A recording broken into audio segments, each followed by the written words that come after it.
but where we are with NVIDIA graphic cards, right? Because it's going so fast. Officially, RTX 4080 and 4070 Ti are getting a protection freeze. It's finished for these two cards to make room for their super variants, 4080 Super and 4070 Ti Super. With like the Cyber Monday, maybe you can get some good deals, and with Christmas, you will have some deals as well. So the lineup for NVIDIA desktop graphic pack cards follow. So in 2024, you'll have the, of course, 4090, which is still there, the 4080 Super, the 4070 Ti Super, 4070 Super, the 4070 Basic. This one is the only one still there with the 4090. The 4060 Ti and no Super for this card, weirdly. And the RTX 4060. The desktop 4050 has not been announced because there's the laptop version of the 4050, which apparently is quite downgraded and not so good. And we were waiting for a cheaper 4060 or 4050. But this one apparently is not planned yet. So this one is, don't wait for it.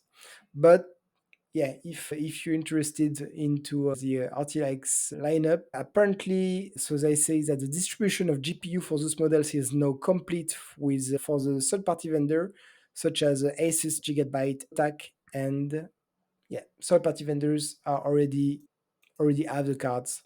Yeah, I know that Ukraine, you are more like AMD, yeah, card I have fan. an NVIDIA. My last NVIDIA card is a Zotac 3070 Ti.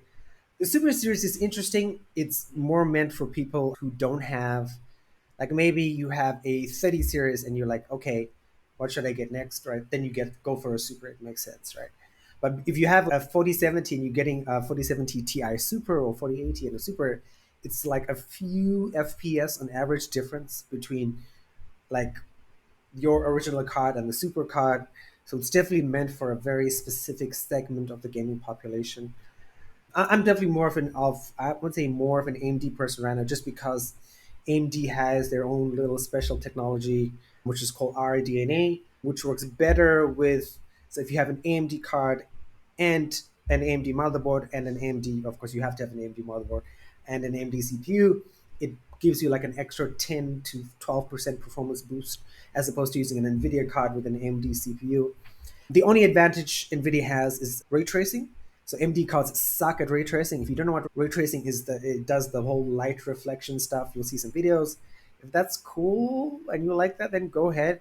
I've had an NVIDIA card for the last. I haven't had an AMD card in forever, honestly.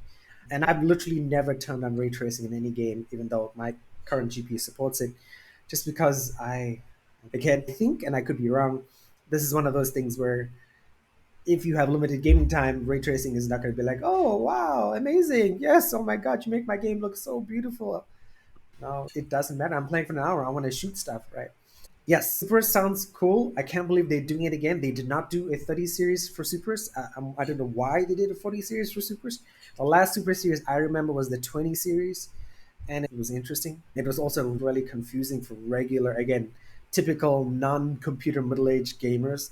Like, what does this say super on? What does super mean? Like, how much super is it?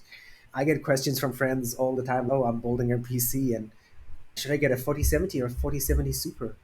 Can you tell me what the difference is? And I'm like, it's FPS difference. It might be a little bit lower in terms of power and heat.